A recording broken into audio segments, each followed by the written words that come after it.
सोचो, दिल्ली में एक शांत मोहल्ला, हवा में फुसफुसाहट और एक अकेला घर जिसमें कोई जाने की हिम्मत नहीं करता। मैं बात कर रही हूं बुराड़ी हाउस की, शायद मॉडर्न इंडिया का सबसे डरावना अनसुलझा रहस्य। जुलाई 2018 में बुराड़ी में कुछ ऐसा हुआ जिसने सबसे बहादुर हॉरर फैंस को भी बेचैन कर दिया। चुंडावत परिवार के 11 लोग 3 पीढ़ियां अपने ही घर में मृत पाए गए। 10 लोग एक अजीब पैटर्न में लटके हुए थे, मानो कोई रिचुअल। सबसे बड़ी दादी दूसरे कमरे में बेजान मिली।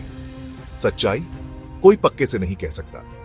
जब खबर फैली तो हंगामा मच गया। क्या यह कोई कल्ट रिचुअल था? कोई गलत तरीके से किया गया तंत्र मंत्र? मीडिया ने दिन रात थ्योरीज फैलाई। फिर आया असली ट्विस्ट।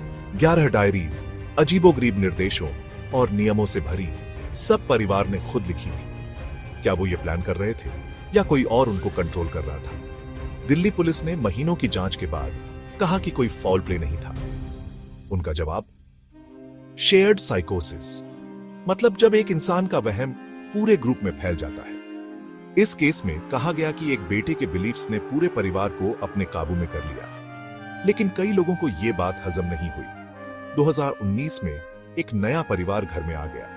एक पैथोलॉजिस्ट और उनका परिवार घर की हिस्ट्री जानते हुए वहां रहने लगे।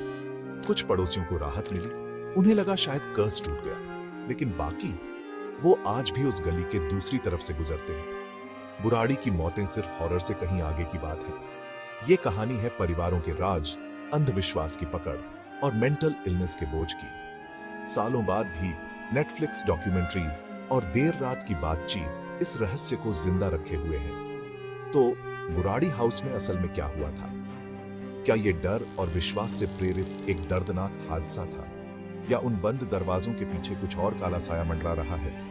एक बात तो पक्की है, उस घर के अंदर की खामोशी आज भी चीखती है, भले ही कोई सुन रहा हो या नहीं। अगर आप कभी बुराड़ी में हो तो उस बदनाम घर के पास से गुजरने से पहले 2 बार सोचें, क्योंकि कभी कभी सबसे डरावनी कहानियां वो होती हैं जिनका कभी कोई अंत नहीं होता। अगर इससे आपकी रूह कांप गई तो लाइक और सब्सक्राइब करें ऐसी ही अजीब, डार्क और रहस्यमयी कहानियों के लिए।